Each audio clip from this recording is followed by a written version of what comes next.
बिस्मिल्लाहिर्रहमानिर्रहीम। अस्सलाम वालेकुम नादरीन, आप यूट्यूब चैनल देख रहे हैं। मैं इमरान खान हूँ। खबरें बहुत सारी हैं नादरीन, मुझे क्विकली आपको बतानी पड़ेंगी। सबसे पहले रिजवी बरादरान कहाँ है, इसके बारे में अभी तक कोई इतला नहीं आ रही।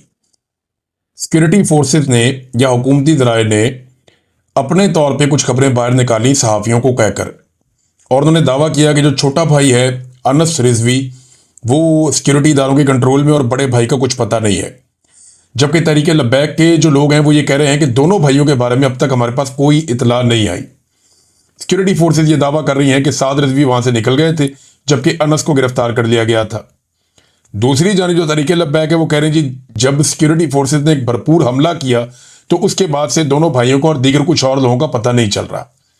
जबकि ऐनी शाहिदीन ये दावा भी करते हैं कि दोनों भाई जख्मी थे, जबकि जो बड़ा भाई है उसके जख्म के बारे में साद रिजवी जो अमीर भी हैं तहरीक लब्बैक के, उनके बारे में कहा जाता है कि उनके कंधे पे या बाजू पे गोली भी लगी हुई थी, और शायद कुछ लोग ज्यादा गोलियां लगने का भी इशारा दे रहे थे। अब ये बड़ी खौफनाक सूरत हाल पैदा हो गई है, और जो कत्लो गारतगिरी हुई, अब पूरा पाकिस्तान आहिस्ता आहिस्ता उसके ऊपर आवाज उठा रहा। यानी आप देखें कि पाकिस्तान तहरीक इंसाफ ने आवाज उठाई, मौलाना फजलुर रहमान बोल पड़े, आहिस्ता आहिस्ता उलमा इकराम जाग रहे हैं। जैसे जैसे उन्हें इस वहशत और दरिंदगी का पता चल रहा है कि कैसे तहरीक लब्बैक को चारों तरफ से घेर कर मारा गया, तहरीक लब्बैक से मुझे शदीद तरीन इख्तलाफ है। जो उनका तर्ज सियासत है, जो उनकी जबान है, जिस तरीके से वो चीजें करते रहे, शदीद तरीन इख्तलाफ है। लेकिन इसका मतलब ये नहीं है कि कत्ले आम किया जाए और लोगों को इस तरह मारा जाए मावराए कानून। कानून हर चीज के लिए मौजूद है मुल्क में, तो कानून के मुताबिक कार्रवाई होनी चाहिए थी। ये कोई तरीकाकार नहीं है, ये जुल्म है, ये जबर है, ये फस्तायत है, और ये कुछ नहीं है कि घेर कर चारों तरफ से वो मुज़ाकरात की बार बार कहते रहे और वादे देते रहे कि आओ मुज़ाकरात करते हैं, बैठो बात करते हैं, वापस चले जाते हैं। और मेरे पास बाकायदा मैसेजेस मौजूद हैं उनकी क़यादत के, जिसमें वो ये कह रहे हैं कि हम पीछे जाना चाहते हैं तो रुकावटें हैं। वक्त आने पर सुना भी दूंगा मैं। पीछे जाना चाहते हैं तो रुकावटें हैं, हमें आगे जानबूझकर बढ़ाया जा रहा है और हमें ट्रैप किया जा रहा है। तो अभी जो रिजवी बरादरान है वो कहाँ गए, किसी को कुछ पता नहीं है। लेकिन एक बात मैं आपको कहूंगा कि देवताओं को खुश करने के लिए पुराने जमाने में कुर्बानी दी जाती थी ना, बलि दी जाती थी, और उसके लिए पहले बकरे को पाला जाता था और उसके बाद उसकी बलि दे दी जाती थी देवताओं को खुश करने के लिए। तो तहरीक लब्बैक की बलि चढ़ाई गई है और बाकायदा देवताओं को खुश किया गया है, और देवताओं को खुश करने का मनाजिर हमने मिस्र के अंदर देखा, जो शहबाज शरीफ साहब ने वहां पे हरकतें करके पूरी दुनिया में पाकिस्तान को एम्बेरस किया है। ये अल्फाज आप देखें, आप हैरान हो जाएंगे। और पूरी दुनिया के अंदर, चाहे वो मेहदी हसन है, चाहे वो भारतीय सहाफ़ी हैं, चाहे दीगर मुल्कों से हैं, वो पाकिस्तानियों का मजाक उड़ा रहे हैं, वो शर्मिंदा कर रहे हैं कि यार ये वज़ीर आज़म आपने रखा हुआ है, ऐसा जूते पॉलिश करने वाला आदमी, ये कहां से लाए आप। डोनाल्ड ट्रंप को एग्जैक्टली पता था कि शहबाज शरीफ क्या करेगा, और उसने शहबाज शरीफ को आगे बुलाया जैसे कि तय था कि आओ बात करो। शहबाज शरीफ ने भी वो तारीफें, शहबाज शरीफ ने कहा पॉलिश की इंतहा।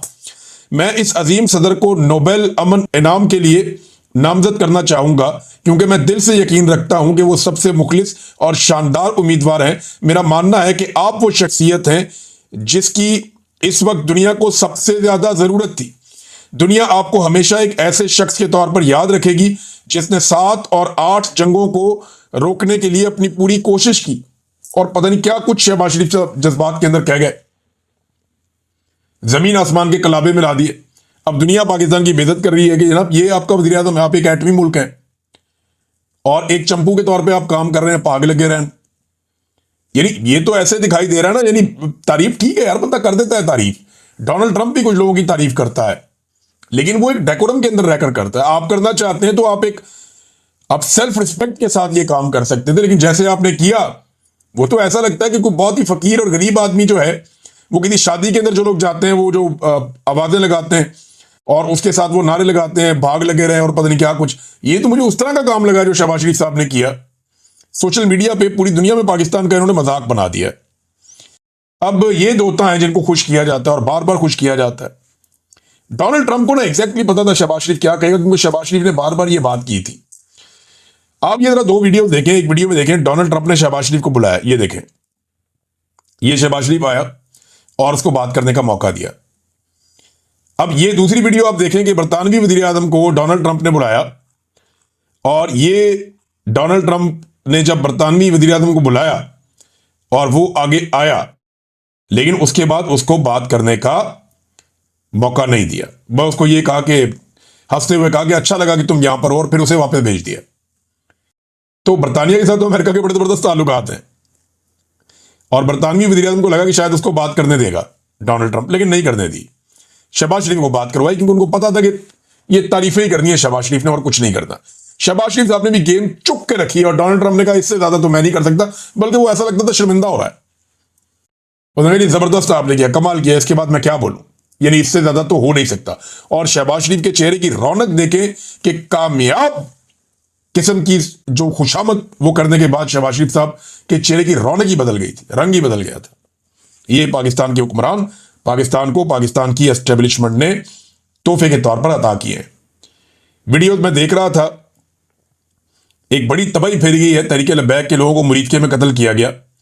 पुलिस उसके बाद से लेकर अब तक वहां पे एक सर्च ऑपरेशन भी कर रही है, और उस सर्च ऑपरेशन के अंदर देख रहे हैं कोई लाश मिल जाए, कोई और जख्मी मिल जाए, तो तमाम सबूत मिटाने की कोशिश की जा रही है।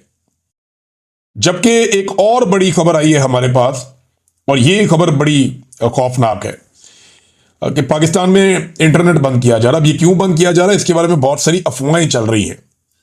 क्या उनमें से किसी एक बात के अंदर सच्चाई मौजूद है? पीटीसीएल ने कहा कि एक मेंटेनेंस एक्टिविटी होने जा रही है, और कुछ सबमरीन केबल है, उनमें से किसी एक के अंदर कोई रिपेयर होने जा रही है 14 अक्टूबर 2025 को 11 बजे। वैसे ये बहुत पहले बता दिया जाता है, लेकिन उन्होंने एंड टाइम पे बताया।